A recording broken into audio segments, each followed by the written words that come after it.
자, 오늘 다룰 이야기는 이란의 권력 최정점에 관한 겁니다. 바로 아버지가 그토록 원치 않았던 아들이 그 자리에 오르게 된 이야기인데요.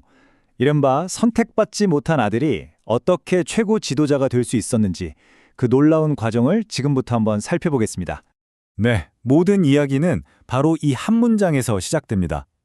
만약 그의 아버지가 자연사했다면 그는 절대로 최고 지도자가 되지 못했을 것이다. 이 가정법 문장 하나에 이란의 엄청난 권력 승계 드라마가 사실 다 담겨 있는 셈이죠. 도대체 무슨 일이 있었던 걸까요? 바로 이 부분이 정말 미스테리한 지점이죠. 아버지는 대놓고 세습을 반대했고요. 심지어 이란 혁명 자체가 왕정을 무너뜨리기 위해 일어난 거였잖아요. 그런데 어떻게 아들이, 그것도 이란에서 가장 강력한 자리를 떡하니 물려받을 수 있었을까요? 이게 바로 오늘 우리가 풀어야 할 가장 큰 질문입니다. 이 불가능해 보였던 승계가 어떻게 현실이 됐는지 그 과정을 한번 추적해 보겠습니다. 자, 그럼 첫 번째 장입니다. 예상치 못한 승계. 모든 것의 시작은 바로 전시 상황 속 한 지도자의 갑작스런 죽음이었습니다. 사건의 발단은 이렇습니다. 2026년 2월 28일 전쟁이 한창이던 그때 이란의 최고 지도자 알리 하메네이가 군사공습으로 사망하는 사건이 터집니다. 이건 정말 상상도 못할 일이죠. 국가의 최고 지도자가 적의 공격으로 암살되다니요. 그야말로 전례 없는 사태가 벌어진 겁니다. 무려 37년입니다. 여러분 37년이라는 시간을 한번 떠올려 보세요. 거의 한 세대가 넘는 시간 동안 이란을 통치해온 절대 권력자가 갑자기 사라진 거예요. 이 권력의 공백, 이 진공 상태는 이란 사회 전체에 엄청난 충격과 혼란을 몰고 올 수밖에 없었습니다. 그리고 바로 이 지점에서 이 이야기에 가장 큰 역설이 등장합니다. 모두의 예상을 뒤엎고 그 빈자리를 차지한 사람이 누구였을까요? 바로 선대 지도자였던 아버지가 내 후계자는 절대 안 된다고 했던 바로 그 아들 모즈타바였습니다.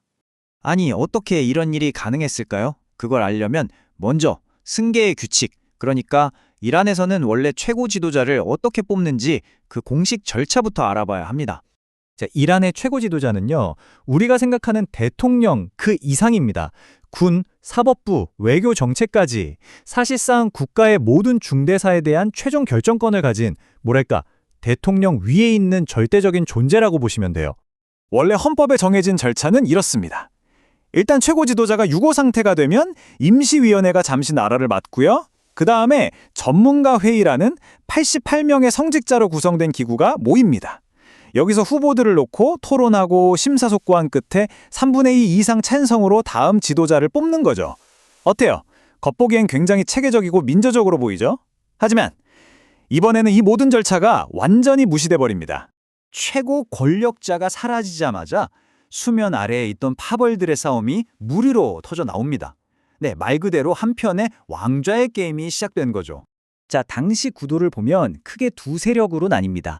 한쪽은 팀 강경파, 군부, 그리가 이슬람 혁명 수비대를 등에 업고 암살에 대한 복수를 외치면서 기존의 강경 노선을 유지하자는 쪽이었고요. 반대편에는 팀 온건파가 있었습니다. 이쪽은 이제는 새로운 길을 찾아야 한다. 심지어 미국과의 관계 개선까지 생각했던 세력이죠. 이 두 팀이 각자 자기 편 후보를 내세우면서 정말 치열한 권력 다툼이 시작된 겁니다. 그런데 말이죠. 이 모든 정치적 계산과 규칙을 한 방에 무너뜨려버린 결정적인 변수가 있었습니다. 그게 뭐였을까요? 네, 바로 전쟁이라는 특수한 상황이었습니다. 생각해보세요. 나라가 전쟁 중인데 우리 한번 바꿔보자, 대화로 풀자, 이런 목소리가 힘을 얻기 쉽지 않겠죠. 당연히 안정과 강력한 리더십, 연속성을 원하는 목소리가 커질 수밖에 없습니다. 바로 이 절체절명의 위기 상황이 힘과 복수를 외치던 강경파에게는 그야말로 하늘이 준 기회가 되어버린 겁니다. 이 타임라인을 보시면 당시 상황이 얼마나 급박하고 혼란스러웠는지 그대로 느껴집니다. 자, 보세요. 2월 28일에 최고 지도자가 암살당하죠. 근데 불과 사흘 뒤 후계자를 뽑아야 할 회의 장소가 폭격을 당합니다. 완전 난리도 아니죠. 결국 모든 공식 절차는 생략되고 비밀리에 긴급 화상회의로 대체됩니다. 그리고 그 혼돈 속에서 단 이틀 만에 새 지도자가 결정되어 버려요. 결과는 88표 중 59표, 강경파의 압승이었습니다. 자, 그렇다면 이 모든 혼란을 뚫고 권력을 잡은 새로운 최고 지도자 모지타바 하메네이, 그는 과연 어떤 인물일까요? 한번 그의 파일을 열어보겠습니다. 이 사람은요, 겉으로 드러나는 공식 직책은 거의 없었어요. 하지만 마쿠에서 군부와 정보기관을 쥐락펴락하는 진짜 실세로 알려져 있습니다.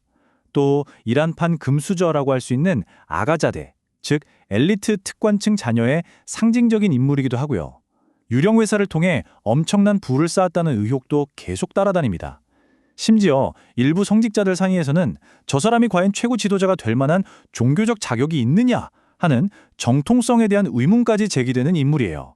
하지만 그에게는 그 어떤 정통성 시비도 잠재울 수 있는 가장 강력한 뒷배가 있었습니다. 바로 군부죠.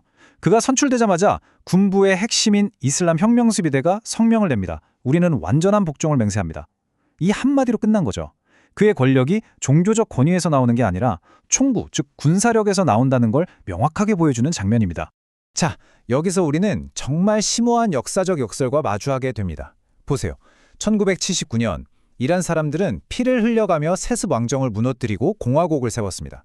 그런데 거의 50년이 지난 2026년 최고 지도자의 아들이 그 자리를 그대로 물려받아요. 이건 뭘 의미할까요? 왕을 몰아낸 혁명이 결국 또 다른 형태의 왕조를 만들어낸 셈이 된 겁니다. 정말 아이러니하죠.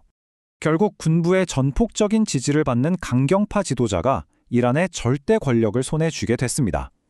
자, 그렇다면 이렇게 시작된 새로운 세습의 시대는 과연 이란의 미래, 그리고 이란과 나머지 세계와의 관계에 어떤 변화를 가져오게 될까요? 여러분은 어떻게 생각하시나요? 오늘 준비한 이야기는 여기까지입니다.